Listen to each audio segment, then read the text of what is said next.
This is the very place that the renowned psychic researcher Harry Price called the most haunted house in England, Borley Rectory.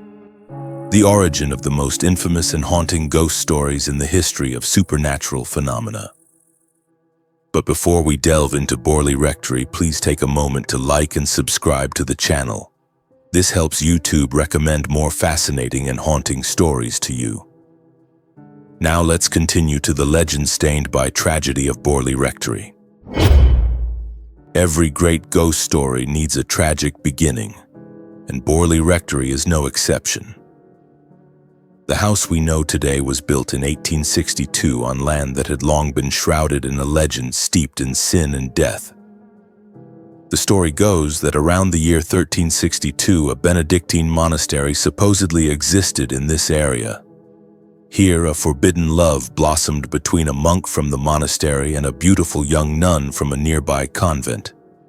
Their love, forbidden by their sacred vows, forced them to meet in secret.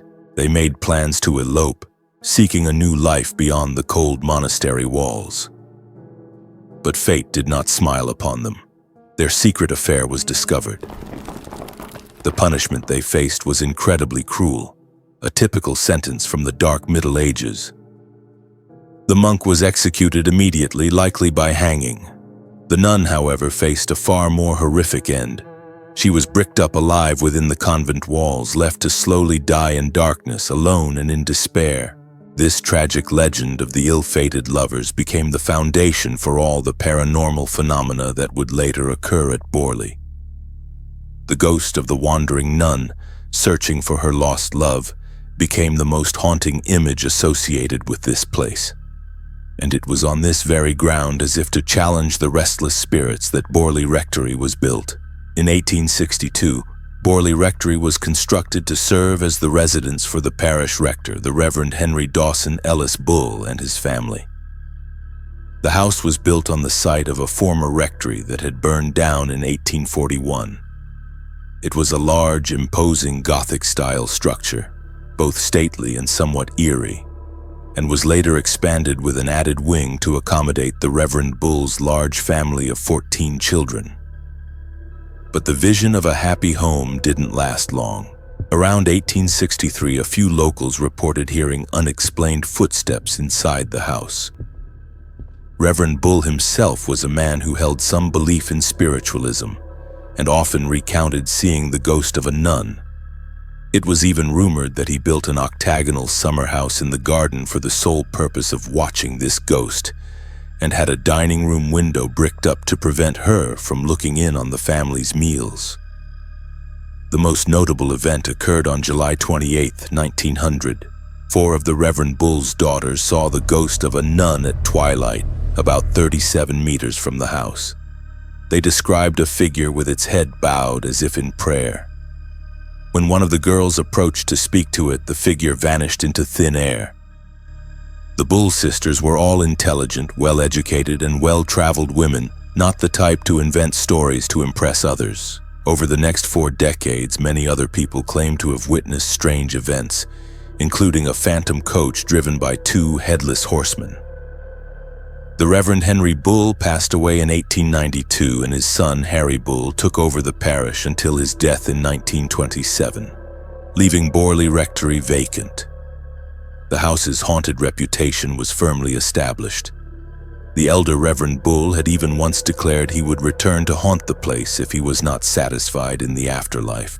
After being vacant for some time, on October 2, 1928, Borley Rectory welcomed its new occupants, the Reverend Guy Eric Smith and his wife. They had no idea that their experiences here would elevate the house's fame to a new level, capturing the attention of all of England. Soon after moving in, while cleaning out a cupboard, Mrs. Smith made a horrifying discovery. She found a brown paper package, and inside it was a human skull, believed to be that of a young woman. This gruesome discovery seemed to be the catalyst that awakened the dark forces slumbering within the house. Almost immediately, the Smith family began to report a series of bizarre phenomena. The servant bells rang, even though they were disconnected. Mysterious lights appeared in the windows of empty rooms. Slow, deliberate footsteps echoed through the hallways and on the upper floor. Mrs. Smith also believed she saw a phantom horse-drawn carriage at night. One of the maids was so terrified by what she saw that she quit after only 2 days. Exhausted and frightened, the Smith family decided to contact the Daily Mirror newspaper, hoping to be put in touch with the Society for Psychical Research, SPR. This was the turning point that transformed Borley from a local ghost story into a national phenomenon. The newspaper sent a reporter and quickly published a series of articles detailing the mysteries of Borley Rectory, causing a stir across the country. Along with the reporter, the Daily Mirror invited a special figure, Harry Price, a paranormal researcher who was beginning to make a name for himself. Price, a former engineer, spent the time and money of his wealthy wife to delve into the supernatural world, primarily to expose psychic frauds. Price arrived at Borley on June 12, 1929, and strangely his presence seemed to stir up the supernatural activity to an unprecedented level. New phenomena, more physical and violent, began to occur. Stones, vases, and other objects were thrown by unseen forces. Price and the reporter were nearly hit by a flying candlestick. Spirit messages were tapped out from the frame of a mirror. However, there was a suspicious detail. As soon as Price left, all of these phenomena ceased. Mrs. Smith herself later confessed that she suspected Harry Price, a skilled conjurer, of having staged some of the phenomena to make the story more sensational. Whatever the truth was, the Smith family couldn't endure it any longer. They left Borley Rectory on July 14, 1929, after living there for less than a year.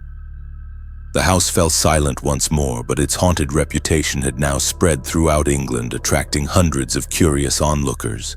Some companies even ran bus tours to see the Borley ghost. The parish had great difficulty finding a replacement. Many rectors turned down the post. The rectory was waiting for its next victims, and they came. On October 16, 1930, Borley Rectory welcomed a new family. The Reverend Lionel Algernon Foyster, his young wife Mary Ann, so young she could have been his daughter, and their adopted daughter Adelaide. It was during the 5 years the Foyster family lived here that the phenomena at Borley reached a climax of violence and strangeness, and the central figure of this supernatural storm was none other than Mary Ann.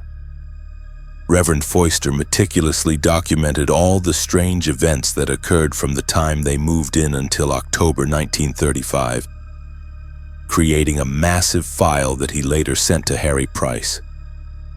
According to these records, his family endured over 2,000 supernatural phenomena. Poltergeist activity was an almost daily occurrence. Windows shattered on their own, the bells started ringing again, and stones and bottles were thrown against the walls. Their daughter Adelaide was once locked in a room that had no key. But it seemed the unseen force had a special interest in Mary Ann. She reported being violently thrown from her bed. Perhaps most frightening was the appearance of mysterious writings on the walls and on scraps of paper. These scrawled, hard-to-read messages appeared to be pleas for help, desperate cries, and they often addressed Mary Ann by name. One of the most famous messages was, "Mary Ann, please help me get out." Other messages begged for rest and prayers.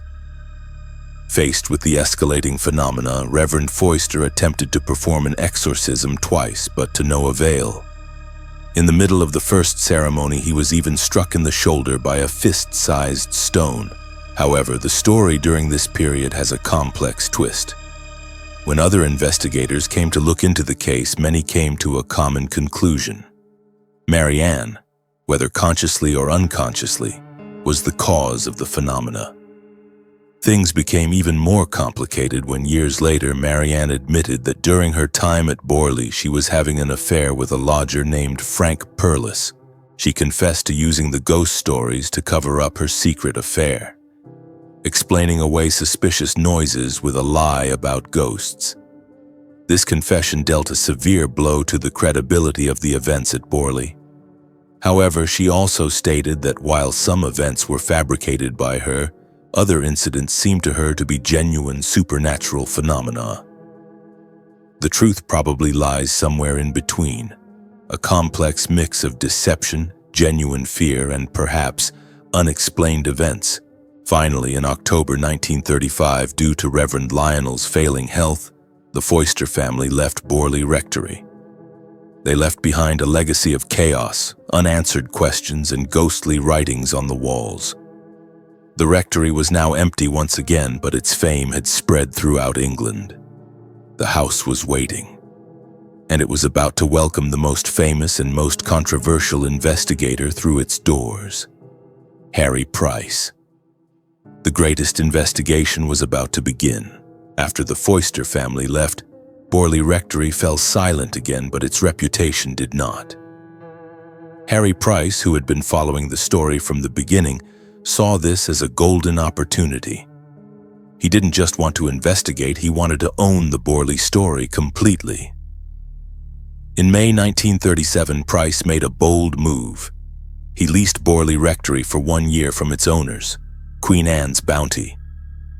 The most haunted house in England had now become his private laboratory. Price did not work alone. He placed an advertisement in the Times inviting responsible persons of leisure and intelligence, intrepid, critical, and unbiased, to join a year-long round-the-clock investigation.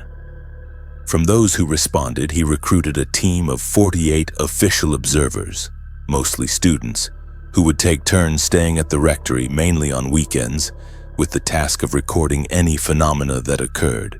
To ensure scientific rigor by his standards, Price issued a strict set of rules for each volunteer, recorded in a notebook he called the Blue Book. He established controlled environments inside the house. Doorways and hallways were sealed with tape or thin threads to detect any unauthorized movement.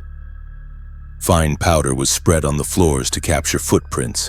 He brought an impressive array of equipment, including cameras, film recorders, thermometers to measure sudden temperature changes, and even a bowl of mercury to detect the slightest vibrations.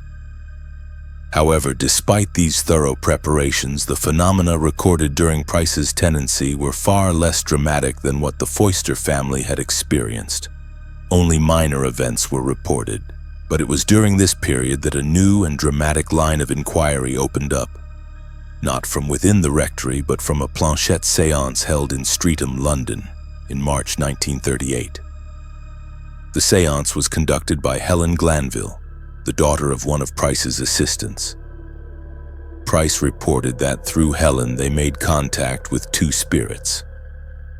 The first identified herself as Marie Lair, a French nun who had left her order to come to England to marry a member of the noble Waldegrave family. According to the story told through the planchette, Marie was murdered in an older building on the site of Borley Rectory, and her body was either buried in the cellar or thrown down a disused well. The writings on the wall were her cries for help. The second spirit called himself Sunex Maurice. This spirit delivered a terrifying prophecy. He would burn down Borley Rectory at 9 o'clock on the night of March 27, 1938.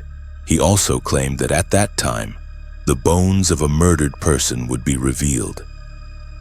Although the prophecy for March 27, 1938 did not come true, the idea of a fire and hidden bones was planted in Price's mind. His investigation was coming to an end, but the story of Borley was not. The fate of the house had been sealed not by a spirit but by a worldly flame. Harry Price's lease ended and Borley Rectory got a new owner, Captain W.H. Gregson. It seems Gregson planned to turn the house into a tourist attraction, capitalizing on its haunted reputation. But his plan never came to fruition. On the night of February 27, 1939, nearly a year after the prophecy from Sunex Maurice, tragedy struck. While unpacking boxes, Captain Gregson accidentally knocked over an oil lamp in the hallway. The fire spread quickly. Since the house had no electricity or gas and water had to be drawn from a well, fighting the fire was nearly impossible. Borley Rectory was consumed by flames, leaving only a ruined shell. While the fire raged, a witness named Miss Williams from a neighboring house claimed to have seen the ghost of the nun in an upstairs window. The death of Borley Rectory was not the end of the story, at least not for Harry Price. He believed the house's final secrets still lay buried deep underground. In August 1943, Price conducted a brief excavation in the cellars of the ruined house. Here he found 2 bone fragments, believed to be those of a young woman. On May 29, 1945, a small ceremony was held. The bones, which Price described as part of a human jaw and skull, were placed in a wooden box and given a Christian burial, officially closing the story of Marie Lair, the ghost nun of Borley. Even during the demolition of the house in 1944, Price still tried to create phenomena. He attended the demolition with a photographer from Life magazine. One of the photographs taken showed a brick suspended in midair. Borley Rectory was gone, but its legacy and the controversies surrounding it were just beginning. After the death of Harry Price, another investigation was launched, not to find ghosts, but to find the truth behind the ghost hunter. Harry Price passed away in 1948, leaving behind a massive legacy in psychical research and the greatest ghost story of all time.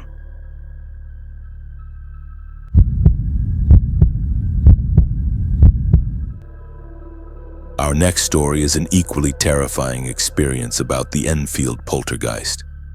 This is one of the most well-documented and controversial poltergeist cases in history, a story that inflicted terror upon an ordinary family and baffled investigators for years. It became the inspiration for the horror blockbuster The Conjuring 2 and continues to haunt British popular culture to this day.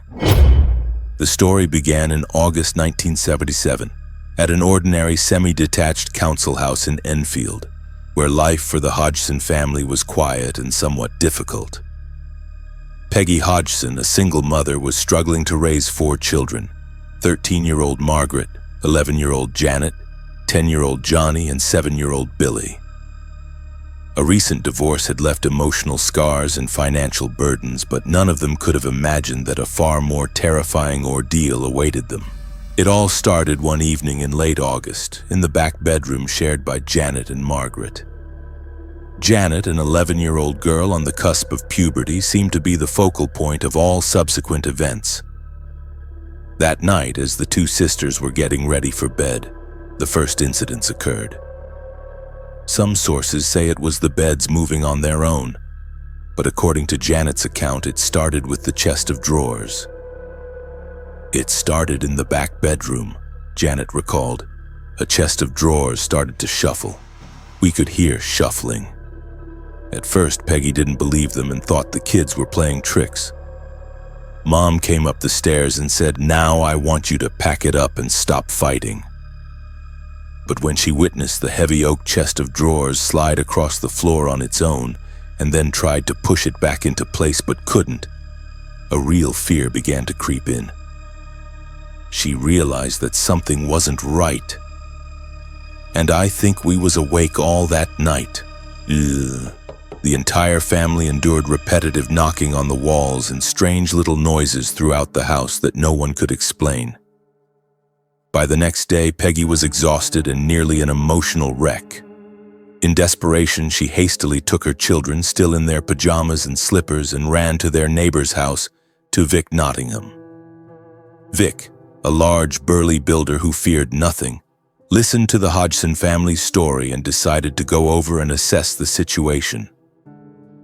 "I went in there, and I couldn't make out these noises," he recounted. "I went up the stairs and there was knocking on the wall in the bedroom. I passed into the next bedroom, his knock, and followed me. I was to get a little bit frightened." Vic, with his builder's experience, understood the normal sounds of a house like creaks and rats, but he insisted these knocks were unusual. While everyone was standing downstairs, the knocking echoed from the ceiling right above them, For the first time, Janet saw this big man look scared. In the end, it was Vic who advised the family to call the police. When the police arrived at 284 Green Street, they too were quickly drawn into the strange event. WPC Carolyn Heaps was one of the first official witnesses. In her statement, she witnessed an armchair move on its own. "I saw it slide off to the right about 3.5 to 4 feet before it came to rest," she said. To check, she placed a marble on the floor to see if it would roll in the same direction. But the marble didn't move at all. She also thoroughly checked for any wires or mechanisms hidden under the chair, but could find no rational explanation. After about an hour, the police officers, despite having witnessed the event, had to admit there was nothing they could do. This wasn't a criminal case, and what was happening was beyond their ability to handle. They left, leaving the Hodgson family in a state of utter confusion and terror. In desperation, Peggy followed her neighbor's advice and called a tabloid, the Daily Mirror, hoping her story would be heard. This was the decision that brought the Enfield case to light and turned it into a media phenomenon.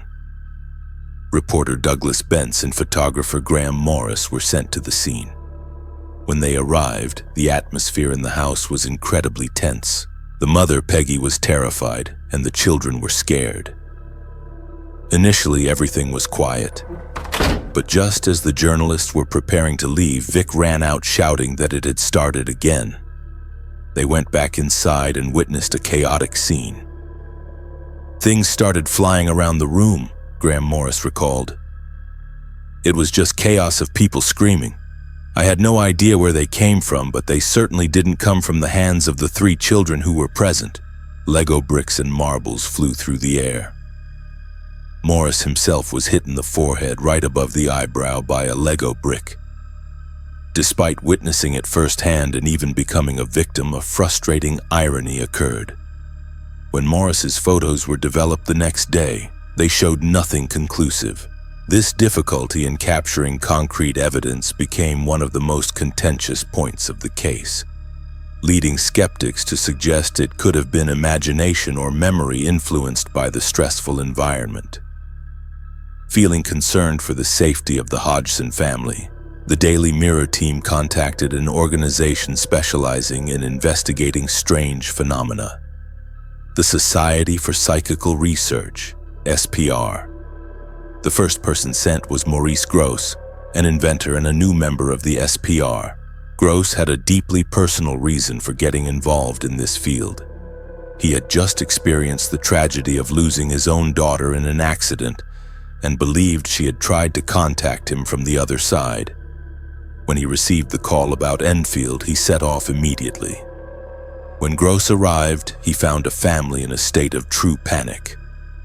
"I could see everybody was very disturbed," he said. "The children were disturbed. The mother was very disturbed." He was quickly convinced this was not a hoax. It was Grosse who introduced the Hodgson family to the concept of a poltergeist, a word they had never heard before. Feeling the case was too much for him alone, Grosse called for help from Lyon Playfair, a writer, journalist, and experienced paranormal investigator. Playfair initially intended to stop by once or twice, but he ended up staying and investigating for the next 14 months. Together, Grosse and Playfair began one of the longest and most detailed paranormal investigations ever conducted. They defined a poltergeist as a noisy spirit or mischievous, causing activities like thrown objects, knocks, bangs, bad smells, and even tremors. A common characteristic of poltergeist cases is that they often center on an individual in the house, typically an adolescent, especially girls at the onset of puberty. Janet and Margaret Hodgson fit this description perfectly. The investigators also pointed out that poltergeist cases never happen in a perfectly happy family. There is always a major upheaval, an underlying source of stress. For the Hodgson family, it was Peggy's bitter divorce and the poverty they were facing. These psychological factors for skeptics were fertile ground for attention-seeking behaviors and hoaxes.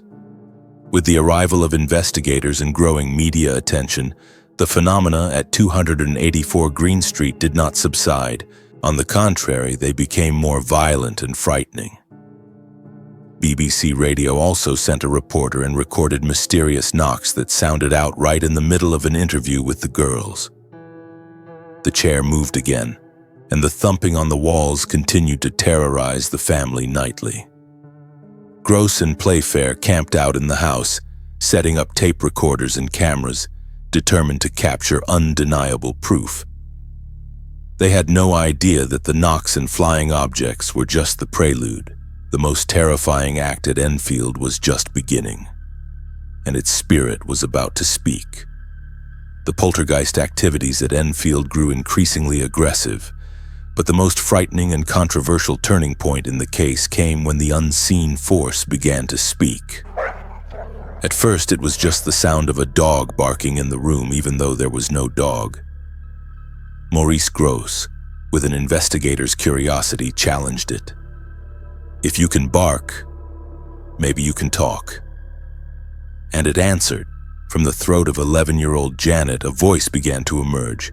It was not the voice of a child. It was the deep, gruff, and raspy voice of an old man. The investigators tried to test the possibility of Janet faking the voice. They filled her mouth with water and then taped it shut, but the voice still spoke out strangely. Oscilloscope analysis later showed that the voice was produced by the false vocal folds, a technique that is very difficult and can cause permanent damage if used for a long time. Even more incredible, Janet could maintain this voice in conversations that lasted up to 3 hours without showing any signs of fatigue or pain. The voice identified itself as Bill Wilkins. When asked about his death, Bill replied in a chilling, guttural tone, "I went blind, then I had an hemorrhage, and I fell asleep, and I died in a chair in a corner downstairs." This was a shocking declaration. Months later, the real Bill Wilkins' son, Terry, contacted Grosse. Terry confirmed every detail of the voice's account. His father, Bill Wilkins, had indeed passed away in that house, in an armchair in the living room after suffering a cerebral hemorrhage. How could an 11-year-old girl have known such precise details about the death of a stranger? This detail became one of the strongest pieces of evidence for those who believed the Enfield case was genuine. Along with the voice, the physical activities also escalated to dangerous levels. One of the most terrifying events was when the heavy cast-iron fireplace in the bedroom was torn from the wall. "It came out with such force," Playfair recounted. "Grosse had to carry the pieces away the next day because they were so heavy and could have been dangerous to the family." But the most horrifying and most documented phenomenon was Janet's apparent ability to levitate. One of the most iconic images of the Enfield case is a photo sequence captured by Maurice with a remote-controlled camera. The series of photos shows Janet in midair, seemingly being thrown or making an impossible leap from her bed and landing on the other side of the room. Believers in the case call this evidence of levitation. Skeptics argue it was just a jump from an athletic and energetic young girl. Janet herself described the feeling as, "You feel like hands or something. You felt like you were pulled out of bed." The accounts didn't just come from inside the house. One day, a bread delivery man and a lollipop lady standing on opposite sides of the street simultaneously witnessed an unbelievable sight. They both recounted seeing Janet floating horizontally in front of her bedroom window. The lollipop lady later went home and tried to replicate the position on her own bed, but admitted it was impossible. Although eyewitness testimony can be unreliable, the coincidence of two independent observers made this phenomenon even more mysterious. Despite the incredible evidence, the Enfield case was always shrouded in skepticism. Not all members of the SPR were convinced. Psychologists Anita Gregory and John Beloff, after staying at the house, concluded that all the phenomena they witnessed were deliberate hoaxes by the children. In fact, there was undeniable proof of the children staging things. Janet was once caught hiding a tape recorder and was filmed trying to bend spoons. Years later, in an interview, Janet herself admitted that they had played tricks a few times. "Oh, once," she said, and later estimated that perhaps 2% of the events were faked. However, she adamantly insisted that the other 98% was completely real. The lead investigators like Grosse and Playfair were also aware of these pranks, but they believed it was just a natural reaction from children facing a stressful situation, and didn't invalidate the authenticity of the main phenomena.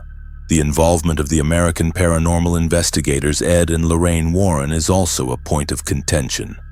Although the movie The Conjuring 2 portrays them as central figures according to Guy Playfair, they turned up uninvited and stayed for just one day. Playfair also stated that Ed Warren told him a lot of money could be made from the case, raising doubts about their true motives. After nearly 2 years of terror, the activities at Enfield began to diminish. Peggy, with the help of Grosse and Playfair, took Janet to the Maudsley Psychiatric Hospital for testing. After 2 months of every test imaginable, doctors concluded that Janet was a completely psychologically normal girl. When she returned home, the situation seemed to have calmed down. Finally, as abruptly as they had begun, the poltergeist phenomena stopped completely. Peggy Hodgson continued to live in the house on Green Street until her death in 2003. She always maintained that even after everything stopped, there was always something there. Janet and her siblings went on to live normal lives, but the terrifying memories have haunted them forever. "It follows you. It has never left me," Janet said in a recent documentary.